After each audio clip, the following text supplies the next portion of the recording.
Good morning. Pipitasin ko ngayon yung mga bunga ng mansanas kasi magbe-bake ako.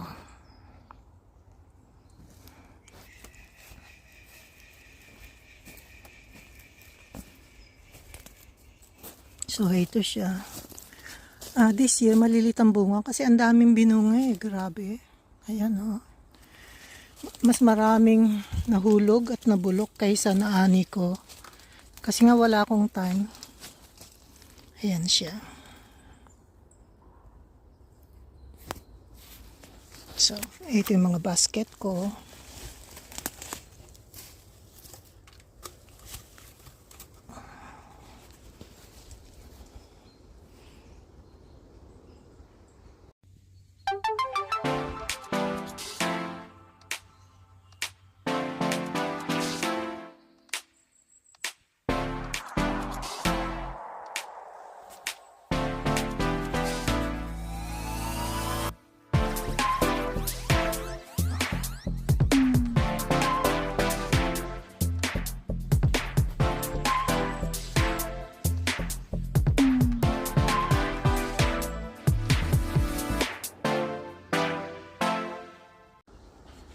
Pitasin ko muna yung malapit.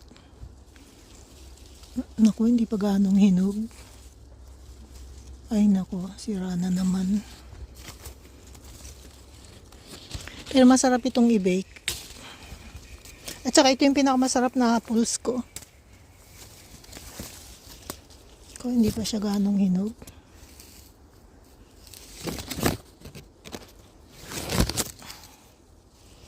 Hindi ko muna siya kukunin. Sayang, may 2 araw pa ako. Pahinugin ko muna. Nakapanghinayang. Pero ito yung pinakamasarap tsaka pinakamatamis sa lahat. Maski ito madalas kong kainin eh. Hindi ko niluluto. Ito yung pinakapula sa lahat. Hinog na kasi ang bilis makuha. Grabe, ang dami talaga. Hindi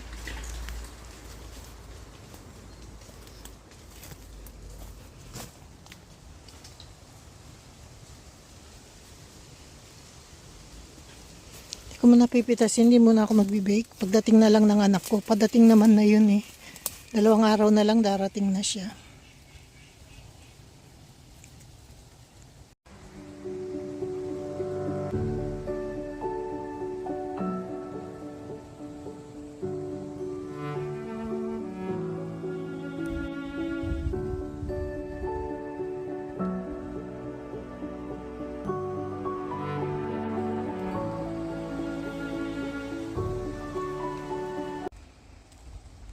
Lipat tayo dito sa kabilang puno. Ito yung mga natira. Pipitasin ko na. Kasi hinog na talaga, nakita nyo may sira pa.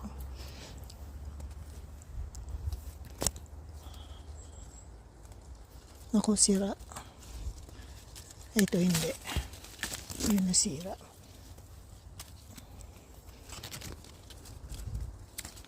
Ito may konting sira din. Okay lang yan. Ibig sabihin hinog na talaga. Ito may 2 pa. Kunin ko ng lahat. Diba?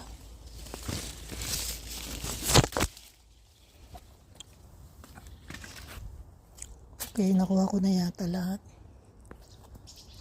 Ayun, may isa pa. Paano ko yan lalapitan?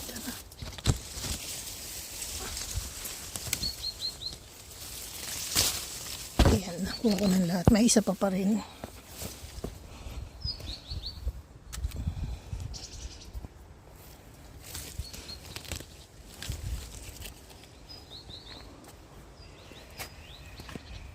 Alam nyo, this year, ang dami talagang bunga ng mansanas. Grabe.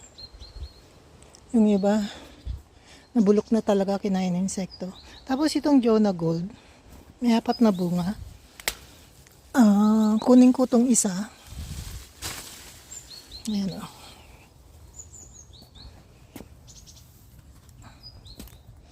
Tagay ko, kunin ko na silang lahat kasi ika-second summer niya lang to eh.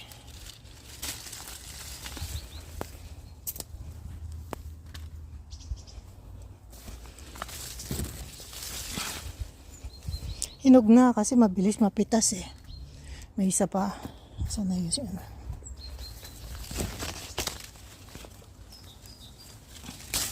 Ayan. Kuha ko ng lahat. 4 lang binungan yan. Pero, bata pa yan. Ano lang to eh.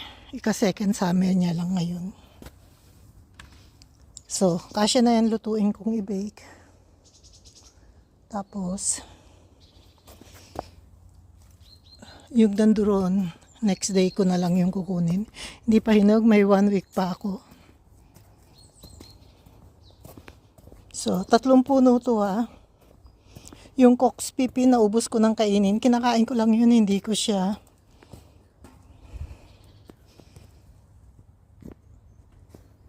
niluluto or binibake. So, ito wala pang laman kasi akala ko kukunin ko lahat.